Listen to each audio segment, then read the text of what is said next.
Բարի եւ օրհնյալ առավոտ, սիրելի հարազատներս։ Հիսուս Նազովրեցու սուրբ ու զորավոր անունով օրհնում եմ յուրաքանչյուրիս։ Մոտենում է Հիսուս Քրիստոսի վերադարձի օրը։ Մեզնից ոչ մեկ չգիտի կոնկրետ այդ օրը, բայց մենք գիտենք, որ մենք ապրում ենք վերջին ժամանակներում։ Դրա համար եկեք խոհեմությամբ, ուշադրությամբ լսենք Աստծո խոսքը։ Մեր սրտերը բերենք Աստծո առաջ եւ խնդրենք ողորմություն, ներում, դարձ ամենքիս համար։ 29-րդ առակի 20-ից 23 խոսքերում ասվում է. Իր խոսքերի մեջ շտապող մարդ տեսնում ես, անմիտից ավելի հույս կա, քան թե նրանից։ Ով որ իր ծառային պատանեկությունից շփացնի, կհանդիպի ապերախտությամբ։ Բարկացող մարդը կռիվ է հրահրում, եւ ցասկոտ մարդը շատ հանցանք կունենա։ Մարդու ամբարտավանությունը նրան կնվաստացնի, բայց հեզահոգին փառքի կարժանանա։ Հայր Աստված, Հիսուս Քրիստոսի սուրբ անունով աղոթում ու բարեխոսում եմ ինձ համար, ամուսնուս համար, ընտանիքիս բոլոր անդամների ու գերդաստանիս համար, ամեն հավատացյալ մարդու համար, լսողների եւ նրանց ընտանիքի համար։ Տեր, խնդրում եմ, առատ շնորհ տուր մեզ, որ անմիտ չլինենք ու չշտապենք մեր պատասխանների մեջ, անընդհատ չխոսենք, մեր ձայնը չսիրենք, արդյունքում դատարկաբաններ ու անհույս մարդիկ չլինենք։ Օգնիր Տեր, որ նաև շփացած ու գռեհիկ մարդիկ չլինենք, ոչ էլ մեր երեխաներին այդպիսին մեծացնենք։ Քո շնորհով ու քո զորությամբ, Տեր, հեռացրու մեր մեջից ամեն կարգի ամբարտավանություն, գոռոզություն, ինքնահավանություն, որ գարշելի է քեզ համար, եւ հեզահոգի ու խոնար մարդիկ դարձրու մեզ, Տեր, որպեսզի մենք բռնկված չլինենք զայրույթով եւ ամեն տեղ վեճ ու կռիվ առաջացնենք, անխաղաղություն հրահրողներ չլինենք եւ նաեւ ցասումով լցված մարդիկ չլինենք, որը մեզ անընդհատ կդրթի նորանոր մեղքերի։ Հիսուսի անունով եմ աղոթում եւ խնդրում։ Ամեն։ Հիմա վերադառնանք ելք գրքին 16-րդ գլուխը։ Նախկին դասերը դուք լսեք, իսկ այսօրվա հատվածը կարդանք եւ անցնենք մեկնաբանությանը։ Իսրայելի որդիների ամբողջ բազմությունը մեկնեց Եղիմից եւ եկավ Սին անապատը, որը գտնվում է Եղիմի եւ Սինայի լեռան միջև, Եգիպտոսի երկրից իրենց դուրս գալու երկրորդ ամսվա 15-րդ օրը։ Իսրայելի որդիների ամբողջ բազմությունը անապատում տրտնջաց Մովսեսի եւ Ահարոնի դեմ։ Իսրայելի որդիները ասացին նրանց. Երանի թե Տիրոջ ձեռքով մեռած լինեինք Եգիպտոսի երկրում, երբ մսի կաթսաների մոտ նստած էինք եւ կուշտ հաց էինք ուտում, որովհետեւ մեզ բերեցիք այս անապատը, որ այս ամբողջ ժողովրդին սովամահանեք։ Եվ Տերն ասաց Մովսեսին. Ահա ես երկնքից հաց պիտի տեղացնեմ ձեզ համար, թող ժողովուրդը վեր կենա եւ օրվա համար պետք եղածը հավաքի նույն օրը, որպեսզի փորձեմ նրանց, թե իմ օրենքի համաձայն պիտի գնան, թե ոչ։ 6-րդ օրը, երբ նրանք պատրաստեն իրենց բերածը, իրենց ամեն օրվա հավաքածի կրկնապատիկը կլինի։ Մովսեսն ու Ահարոնը ասացին Իսրայելի բոլոր որդիներին. Այս երեկո դուք կիմանաք, որ ձեզ Եգիպտոսի երկրից հանողը Տերն է, իսկ առավոտյան կտեսնեք Տիրոջ փառքը, որովհետև Տիրոջ դեմ արած ձեր տրտունջը ինքը լսեց։ Մենք ով ենք, որ տրտնջում եք մեր դեմ։ Մովսեսն ասաց. Տերը երեկոյան ձեզ ուտելու միս, իսկ առավոտյան կշտանալու չափ հաց տալիս կիմանաք, որ Տերը լսել է իր դեմ ձեր արած տրտունջը։ Իսկ մենք ով ենք, ձեր տրտունջը մեր դեմ չէ, այլ Տիրոջ դեմ։ Մովսեսն ասաց Ահարոնին. Իսրայելի որդիների ամբողջ բազմությանն ասա. մոտեցեք Տիրոջը, որտև ձեր տունջը լսեց։ Մինչ Ահարոնը խոսում էր Իսրայելի որդիների ամբողջ բազմության հետ, նրանք նայեցին դեպի անապատը և ահա Տիրոջ փառքը երևաց ամպի մեջ։ Տերը խոսեց Մովսեսի հետ ասելով. Ես լսեցի Իսրայելի որդիների տրտունջը, խոսիր նրանց հետ և ասա. Երեկոյան դեմ միս պիտի ուտեք, իսկ առավոտյան պիտի կշտանաք հացով, և կիմանաք, որ ես եմ Տերը, ձեր Աստվածը։ Երեկոյան լորամարգիներ, լորեր ելան և ծածկեցին բանակատեղին։ Բանակատեղին սա ի նկատի չունի զորքերի տեղ, որտեղ այլ այն տեղը վրանների տարածքը, որտեղ Իսրայելի ժողովուրդը ապրում էր։ Իսկ առավոտյան բանակատեղի շուրջը ցող իջավ, Եղիամ։ Երբ իջած ցողը վերացավ, անապատի երեսին մանր թեփացև մի բան կար, գետնի վրայի Եղիամի նման մանր։ Իսրայելի որդիները տեսան ու ասացին միմյանց. Ինչ է սա, որտև չգիտեին թե ինչ էր։ Մովսեսն ասաց նրանց. Սա այն հացն է, որ Տերը տվեց ձեզ ուտելու։ Հայր Աստված, փառահեղ Տեր, գոհանում ենք քո խոսքի համար, և այս խոսքի մեջ Տեր, ամենակարևոր բանը, որ մենք տեսնում ենք, որ մենք չպետք է տրտնջանք, Տեր, երբ տրտնջում ենք մեր հոգևոր քաղաքական առաջնորդների դեմ, Տեր, մենք իրականում քեզնից ենք տրտնջում, քեզնից ենք բողոքում,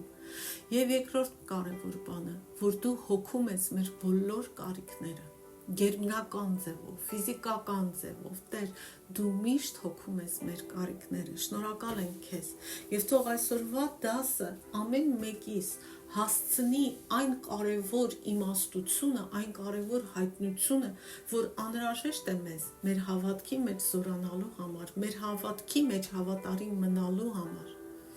և մեր հույսը քո վրա դնելու համար։ Ելք գրքի 16-րդ գլուխը այն մասին է, որ Աստված ասում է ու ցույց է տալիս, որ ինքն իր ժողովրդի համար հոգացողն է, որ ինքն է մեր կարիքները բավարարողը ու մեր մատակարարը։ Հիմա անցնենք մեկնաբանությանը։ Իսրայելի որդիների ամբողջ բազմությունը մեկնեց Եղիմից և եկավ Սին անապատը, որը գտնվում էր Եղիմի և Սինայի միջև, Եգիպտոսի երկրից իրենց դուրս գալու երկրորդ ամսվա 15-րդ օրը։ Ուրեմն Եգիպտոսից դուրս գալուց մեկ ամիս անց Իսրայելի ժողովուրդը հասնում է Սին անապատը, և Սին անապատը գտնվում էր Եղիմի և Սինայի միջև։ Եթե հիշում եք, նախկին դասից Եղիմը դա իսրայելցիների համար հանգստի ու մխիթարության մի օազիս էր։ Եկեք հիշենք Ելք 15-րդ գիրք, գլուխ 27 խոսք։ Այնտեղ կային ջրի 12 աղբյուր և 70 արմավենի։ Նրանք այնտեղ ջրերի մոտ կանգ առան։ Եվ Աստված հիմա ժողովրդին դուրս բերեց այդ հարմարավետության վայրից և տարավ դեպի Սինա Աստծո հետ հանդիպելու և նրա օրենքը ստանալու վայրը, և Սին անապատը գտնվում էր Եղիմի և Սինայի միջև։ Եվ կրկին Իսրայելի ժողովուրդը տրտնջում է ու բողոքում է Մովսեսի ու Ահարոնի դեմ։ Իսրայելի որդիների ամբողջ բազմությունն անապատում տրտնջաց Մովսեսի և Ահարոնի դեմ։ Նրանք բողոքում էին, քանի որ բավարար սնունդ չունեին։ Եգիպտոսից իրենց հետ բերած պաշարները սկսել էին սպառվել, և նրանք ստիպված էին ինչ-որ կերպ հոգալ իրենց սովի համար անապատում։ Եվ գուցե իրականում այնքան սոված չէին, որքան ակնկալում էին, որ անապատում սովամահ կարող են լինել։ Այսինքն գերիշխում էր իրենց զգացմունքները, իրենց ակնկալիքները սխալ, քան թե իրականությունը։ Այլ կերպ ասած, նրանք շաբաթներ շարունակ սով չապրեցին, ոչ էլ տեսան, թե ինչպես են իրենց ընտանիքի անդամները, ընկերները մահանում թերսնումից, ոչ էլ ստիպված եղան սպանել իրենց բոլոր անասուններին սննդի համար, այլ նրանք քաղցկացին ու անմիջապես թռան այն մտքին, եզրակացությանը հանգեցին, որ սովամահ են լինելու, որ սով է լինելու։ նրանք շատ արագ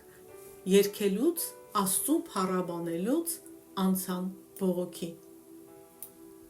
Մի հատ դատարկ ստամոքս և սկսեցին բողոքել։ Իսրայելի որդիներն ասացին Մովսեսին ու Ահարոնին. «Երանի թե Տիրոջ ձեռքով մեռած լինեինք Եգիպտոսի երկրում, երբ մսի կաթսաների մոտ նստած էինք ու կուշտ հաց էինք ուտում»։ Իսրայելցիները այստեղ կիրառում են ընտրողական հիշողություն հասկացողությունը։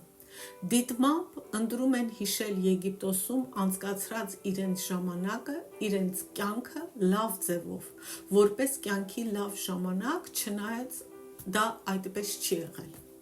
Արդյունքում նրանք կորցրեցին այն ապագայի տեսիլքը, տեսլականը, որ Աստված ուներ իրենց համար, ու միևնույն ժամանակ աղավաղված ձևով ներկայացրեցին անցյալը, իրենց բողոքները հիմնավորելու համար։ Այս մտածելակերպը տարածված է բոլոր տրտնջացող, բողոքող մարդկանց մեջ։ Քննենք մեր սիրտը, արդյոք այդպիսին ենք։ Որովհետև մեզ բերեցիք այս անապատը, որ այս ամբողջ ժողովրդին սովամահ անենք։ Սա ևս մեկ տարածված սովորություն է բողոքող մարդկանց մեջ։ Նրանք պնդում էին, որ Մովսեսն ու Ահարոնը վատ, չար մտադրություններ ունեին իրենց հանդեպ։ Իհարկե, Մովսեսն ու Ահարոնը շահագրգռված չէին Իսրայելի ժողովրդին սպանելու մեջ, և սա սարսափելի մեղադրանք էր նրանց հանդեպ։ Այնուամենայնիվ, բողոքող սիրտը հաճախ հեշտությամբ մեղադրում է այն անձին, ում դեմ բողոքում է, օգտագործելով ամենավատ ու ստոր դրդապատճառները։ Այս աշխարհում մարդկային բնույթը երբեք չի կարող իջնել ավելի ստոր վիճակի, քան այն, երբ մարդու ֆիզիկական մարմինը քաղաքական ստրկության ու գերության մեջ է, ինչպես իսրայելցիները Եգիպտոսի գերին էին, ու երբ մարդու հոգին էլ մեղքի ազդեցության տակ է։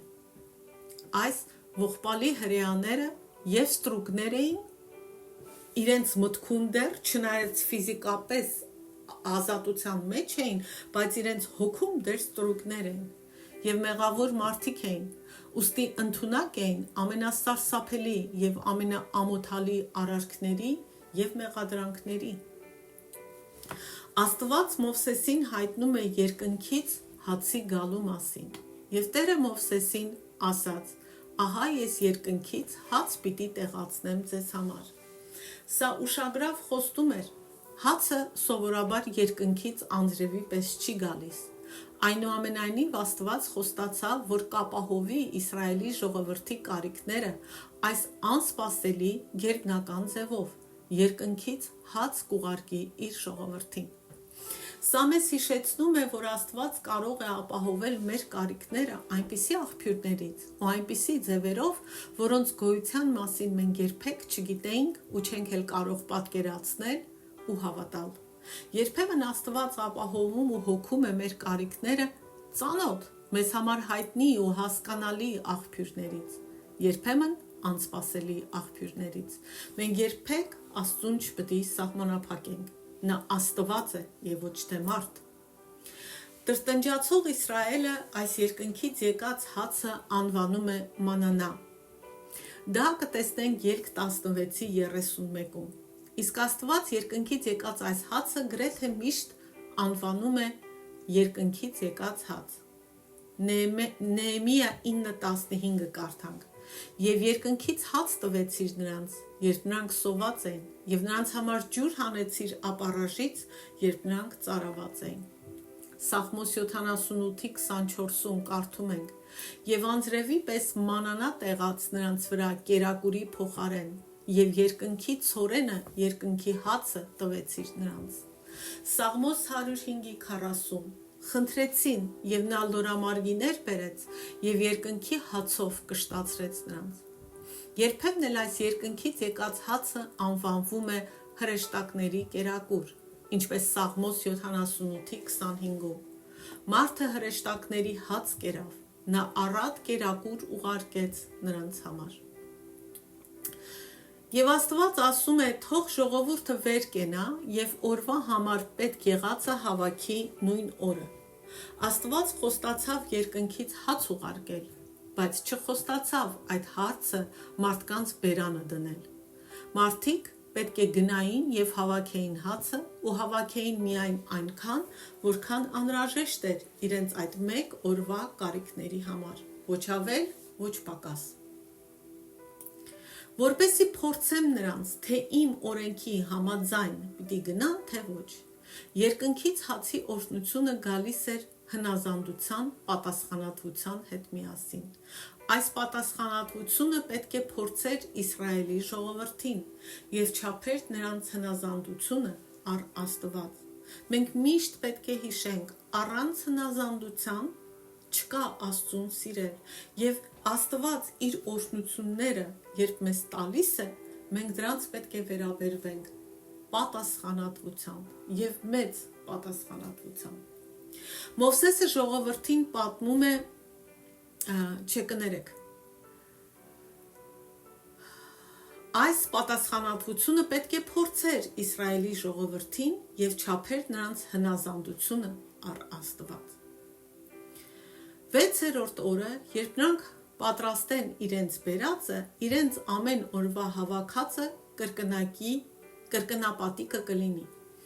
Փորձությունը լինելու էր 6-րդ օրը, երբ նրանք պետք է հավաքեին հացի կրկնակի քանակությունը, որպեսզի 7-րդ օրը կարողանային ընդունել որպես հանգստի օր ու հաց չհավաքեին։ Մովսեսը ժողովրդին պատմում է, որ Աստված հոգալու է իրենց քաղցի կարիքը, փոխանցում է նրանց Աստծո կարգադրությունը։ Մովսեսն ու Ահարոնը ասացին Իսրայելի բոլոր որդիներին. այս երեկո դուք կիմանաք, որ ձեզ Եգիպտոսի երկրից հանողը Տերն է։ Մենք գուցե կարծում ենք, որ Եգիպտոսում կայացած պատուհասների, հետո Զատիկի, երբ որ Եգիպտոսի առաջնեկները մահացան և գառան արյունով իսրայելցիները փրկվեցին, հետևելով Աստծո կարգադրությանը, որը կոչվում է Զատիկ, և Կարմիր ծովի մոտ փրկության փորձառությունից հետո մենք կկարծեինք, թե Իսրայելի ժողովուրդը արդեն գիտեր, որ Տերն է իրենց դուրս բերել Եգիպտոսից։ Սակայն այս փորձառությունները, նույնիսկ մեծ փորձառությունները, այնքան խորությամբ չեն փոխում մարդու սիրտը, որքան մենք հաճախ կարծում ենք։ Մարդը շատ հեշտությամբ մոռանում է, ով է Տերը և որ Տերն է իրեն օրհնել, փրկել, որևէ բարիք արել։ Իսկ առավոտյան կտեսնեք Տիրոջ փառքը։ Իսրայելի ժողովուրդը չէր տեսնելու Աստծո փառքը երկնքում, գահի վրա փայլելից, այլ տեսնելու էր Աստծո փառքը իր ժողովրդի հոգսը, կարիքը, առատ, ողորմած շնորհով լի ու սիրառատ հոգալու և կարիքները ապահովելու մեջ։ Սա Աստծո փառքի իրական դրսևորումն է մեր կյանքում։ Ու երբ մենք էլ մեկ այլ մեկի հոգսերի համար հոգում ենք, Աստված է փառավորվում ու Աստծո փառքն է դիմացինը տեսնում, որտև մեր միջոցով Աստված է հոգում դիմացինի կարիքը։ Աստծո փառքը ցույց տալու ձևերից մեկը ողորմածության ու բարության այս դրսևորումն էր։ Աստված նրանց դրախտից դժոխք չուղարկեց, փոխարենը հաց ուղարկեց։ Նա նաև չպահանջեց, որ նրանք դադարեցնեն տրտնջալը ուտելուց առաջ։ Ինչպես Հիսուսը հետագայում կպատվիրեր մեզ, Աստված սիրում և կերակրում է նրանց, ովքեր վարվում են Աստծո հետ որպես թշնամու։ Մենք այս աշխարհում տեսնում ենք, որ Աստված արևը տալիս է և չար մարդուն, և բարի մարդուն, և իրեն հավատացողին, և իրեն չհավատացողին։ Որովհետև Տիրոջ դեմ արած ձեր տրտունջը ինքը լսեց։ Մենք ով ենք, որ տրտնջում եք մեր դեմ։ Իսկ մենք ով ենք, ձեր տրտունջը մեր դեմ չէ, այլ Տիրոջ դեմ։ Ժողովուրդը կարծում էր, թե գանգատվում են Մովսեսի ու Հարոնի դեմ։ Իրականում նրանք գանգատվում էին Տիրոջ դեմ։ Ամեն անգամ, երբ մենք բողոքում ենք, կլինի մեր ծնողներից, հարևաններից, չգիտեմ, մեր առաջնորդներից, մեր ղեկավարներից գործի տեղը, մենք տրտնջում ենք Աստծո դեմ, ասելով, որ դու լավ հոգ չես տանում մեզ համար։ Մովսեսն ասաց. Տերը երեկոյան ձեզ ուտելու միս, իսկ առավոտյան կշտանալու չափ հաց տալիս կիմանաք, որ Տերը լսել է իր դեմ ձեր արած տրտունջը։ Տեսեք, Մովսեսն էլ է ասում, դուք մեր դեմ չեք բողոքում, դուք Տիրոջ դեմ եք բողոքում։ Ելք գրքի 16-րդ գլխի 4-ում Աստված խոստացել էր առավոտյան երկնքից հաց տալ։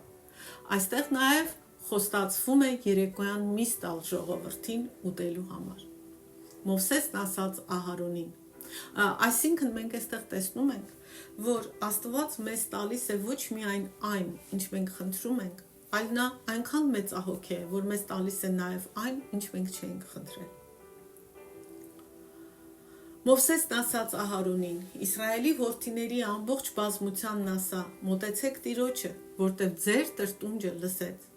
Աստված լսում է թե խոնար աղոթքը ու խնդրանքը, և թե մեր տրտունջները։ Տեսնենք ինչ եղավ հետո այս տրտնջացող մարդկանց հետ։ Աստված ապահովում է երկնքի հացը ու ցույց է տալիս իր փառքը։ Մինչ Ահարոնը խոսում էր Իսրայելի որդիների ամբողջ բազմության հետ, նրանք նայեցին դեպի անապատը և ահա Տիրոջ փառքը երևաց ամպի մեջ։ Տերը խոսեց Մովսեսի հետ ասելով. Ես լսեցի Իսրայելի որդիների տրտունջը, խոսիր նրանց հետ և ասա. երեկոյան դեմ միս պիտի ուտեք, իսկ առավոտյան պիտի կշտանաք հացով և կիմանաք, որ ես եմ Տերը, ձեր Աստվածը։ Աստվածաշնչում Հիսուսը կոչվում է Աստծո փառքը։ Իմ անձնական կարծիքը այն է, որ այստեղ Աստծո փառքը, որ երևաց, դա Հիսուս Քրիստոսն էր, և Հիսուս Քրիստոսն է խոսում Մովսեսի հետ։ Սա իմ կարծիքն է։ Դժվար է իմանալ, բոլորը լսեցին, թե ինչպես է Տերը խոսում Մովսեսի հետ, թե միայն Մովսեսն է լսել սա։ Անշուշտ բոլորը գիտեին, որ Աստված խոսեց Մովսեսի հետ, որտև Աստծո փառքը տեսանելի էր բոլորին, բայց մենք չգիտենք, կարող էին արդյոք նրանք լսել, թե ինչ ասաց Տերը Մովսեսին, բայց տեսնում ենք, որ Աստված կարգադրում է Մովսեսին, որ այդ ամենը ասի Իսրայելի ժողովրդին։ Ուրեմն վստահ ենք, որ ժողովուրդը հաստատ գիտեր, թե ինչ էր ասում Աստված իրենց բողոքի ու տրտունջի մասին։ Աստված լոր է տալիս ժողովրդին և հաց երկնքից։ Երեկոյան լորամարգիներ ելան և ծածկեցին բանակատեղին, իսկ առավոտյան բանակատեղի շուրջը ցող իջավ։ Հրաշալի կերպով Աստված անապատում Իսրայելին առատ միս տվեց։ Սա Աստծո ողորմածության նշանակալի դրսևորումն էր։ Երբ Իսրայելը բողոքեց, Աստված կարող էր պատասխանել դատաստանով կամ կարգապահությամբ, իսկ փոխարենը նա նրանց միս տվեց։ Երբ իջած ցողը վերացավ, անապատի երեսին մանր թեփածև մի բան կար, գետնի վրայի եղյամի նման մանր։ Երկնքից հացը ամեն առավոտ գալիս էր ցողի հետ, որպես ցողի մնացորդ։ Այն փոքր էր, կլոր և նուրբ, ինչպես սառույցը գետնի վրա։ Հետևաբար այն հեշտ չէր հավաքել, այն պետք է հավաքեին գետնից ու զգուշությամբ։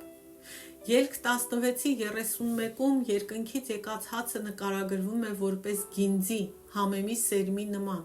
մոտավորապես քնջութի սերմի չափ և մեղրի պես քաղցր։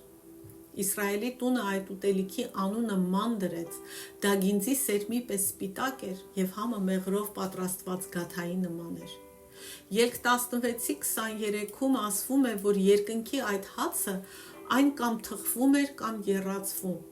իսկ թվեր 11:7-ում ասվում է մանանան նման էր գինձի սերմի, նրա գույնը սուտակի գույնի պես էր, մարգարիտանման գույն։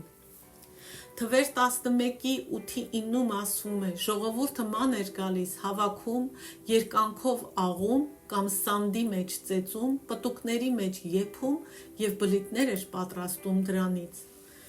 Նրա համը յուղոտ գաթայի համի նման էր։ Երբ գիշերը բանակատեղի վրա ցող էր իջնում, մանանան էլ իջնում էր նրա վրա։ Երկնային հաց տալու նպատակը ոչ միայն Իսրայել ժողովրդի նյութական, ֆիզիկական, մարմնական կարիքները հոգալն էր, այլև նրանց Աստծուց կախվածության հավերժական դասեր սովորեցնելն էր։ Սա հասկանում ենք այնպիսի հատվածներից, ինչպիսիք են Բ օրինաց 8-րդ գլխի 3-րդ խոսքը, որտեղ ասվում է.